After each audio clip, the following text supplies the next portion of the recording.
जय श्री राधे कृष्ण दोस्तों। Dreamland channel में आपका स्वागत है। आज हम आपको सुनाएंगे श्रीमद् भागवत गीता के कुछ प्रश्न जो हम सभी से जीवन से संबंधित है। भगवान के निवास के विषय में समाज में बड़ी भ्रांतियां हैं। कुछ लोग आकाश की ओर हाथ करेंगे कि भगवान आकाश में कहीं है। कोई सूरज को हाथ जोड़ता है तो कोई कहता है कि परमात्मा तो अग्नि स्वरूप है, अतः वे अग्नि पूजा करने लगे। एक महात्मा विनोद में कहा करते थे कि पहले भगवान पृथ्वी पर ही रहते थे। मनुष्य आए दिन समस्याओं को लेकर उनसे प्रार्थना करते थे कि देखो महाराज, आज हमें ससुराल जाना है, इसलिए आकाश में तीखी धूप ना हो, बादल रहे। तब तक एक धोबी पहुंचा। वह बोला, महाराज, बदली बिल्कुल न रहे, धूप रहे, हमें मोहल्ले भर का कपड़ा सुखाना है। कोई बोला, यदि पानी बरस गया तो ईंट नहीं बन पाएगी, पानी न बरसे। कुछ किसान पहुंचे कि महाराज, पानी नहीं बरसेगा, धान तो गया काम से। ऐसी ऐसी समस्याएं कि भगवान भी उसे पूरा नहीं कर पाते थे। भगवान भागकर चले गए हिमालय। जनता ढूंढते ढूंढते वहां भी पहुंच गई। एक महात्मा से भगवान ने पूछा, महाराज, आप ही बताइए कि हम कहाँ रहे। उन्होंने कहा, प्रभो, आप ऐसा करें कि सबके हृदय में पहुंच जाए।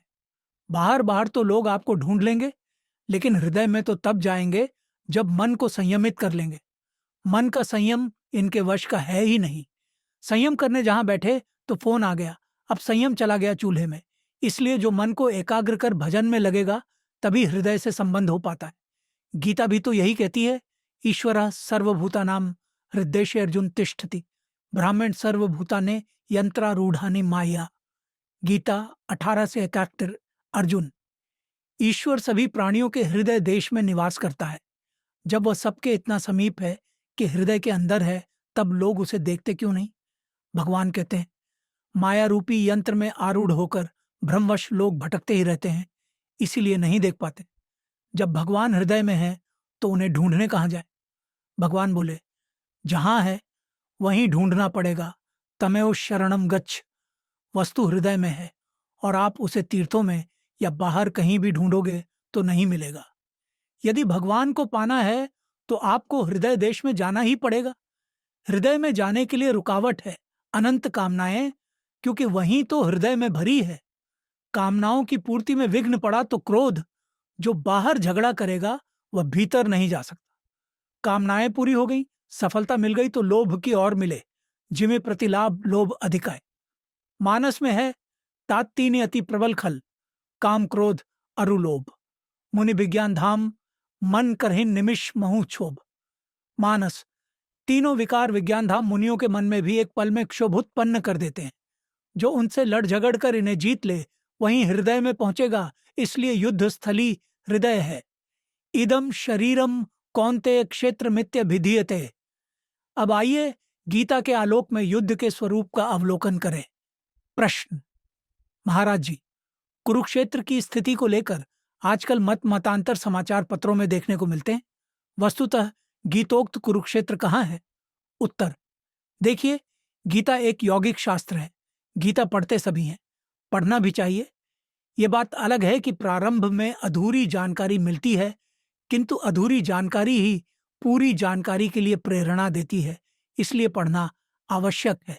गीता कोई विरला महापुरुष जानता है और उसके संरक्षण में कोई विरला अधिकारी साधक ही पढ़ता है। सब न पढ़ते हैं, न जानते हैं। आज गीता पर सैकड़ों टीकाएं मिलती हैं, 2500 मत हैं, जिनकी आधारशिला गीता है। योगेश्वर श्री कृष्ण ने तो कोई एक ही बात कही होगी, फिर एक ही शास्त्र को लेकर इतनी विचार विभिन्नता क्यों?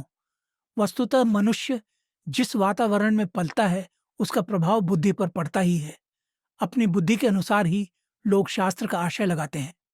राजनीतिज्ञ के हाथ में गीता पड़ी तो कहा, स्वदेशी कपड़ा बेचो, यही निष्काम कर्म है, विदेशी कपड़ा बेचना सकाम कर्म है।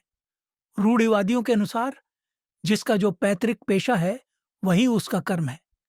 गीता यही कहती है। सेठ साहूकार कहते हैं कि गीता में व्यवसाय को कर्म माना गया है। यही कारण है कि शास्त्र तो एक ही उपदेश करता है, परंतु मनुष्य अपनी बुद्धि के अनुसार उसे अपने परिवेश में ढाल लेता है। श्री कृष्ण ने जिस क्षेत्र में युद्ध का चित्रण किया है, यह केवल वही जान सकता है जो श्री कृष्ण की स्थिति के समीप अथवा उन्हीं की स्थिति वाला हो। साधन के क्रमिक उत्कर्ष द्वारा श्री कृष्ण के स्तर तक पहुंचा हुआ पुरुष ही अक्षरशः बता सकेगा कि जब गीता कही गई थी उस समय श्री कृष्ण के मनोगत भाव क्या थे। घर बैठे लेख पढ़कर हिमालय के दृश्यों की केवल कल्पना ही की जा सकती है। वास्तविक आनंद के लिए तो हिमालय पर चढ़ना ही होगा। वहां पहुंचने पर आपके समक्ष भी वही दृश्य होगा जैसा कि आपने पढ़ा था। इसी तरह गीता ब्रह्म विद्या का क्रियात्मक रूप है एवं योग दर्शन है। केवल अध्ययन करके अथवा उसे कंठस्थ करके भी कोई गीता के रहस्यों को जान लेने का दावा नहीं कर सकता। आपका प्रश्न है कि जिस कुरुक्षेत्र में लड़ाई हुई थी वह कहाँ है? कुछ लोग कहते हैं कि काशी और प्रयाग के बीच कुरुक्षेत्र है, तो कुछ लोग उसे हरियाणा में बताते हैं, किंतु गीता में ऐसा कुछ भी नहीं है। प्रथम अध्याय के प्रथम श्लोक में धृतराष्ट्र ने पूछा, धर्म क्षेत्रे कुरुक्षेत्रे संवेता युयुत्सव मामका पांडवाश्चैव किम कुर्वत संजय। गीता 1:8 पूरा सुनने के लिए बहुत बहुत धन्यवाद। मिलते हैं अगली वीडियो में। जब तक के लिए राधे कृष्णा।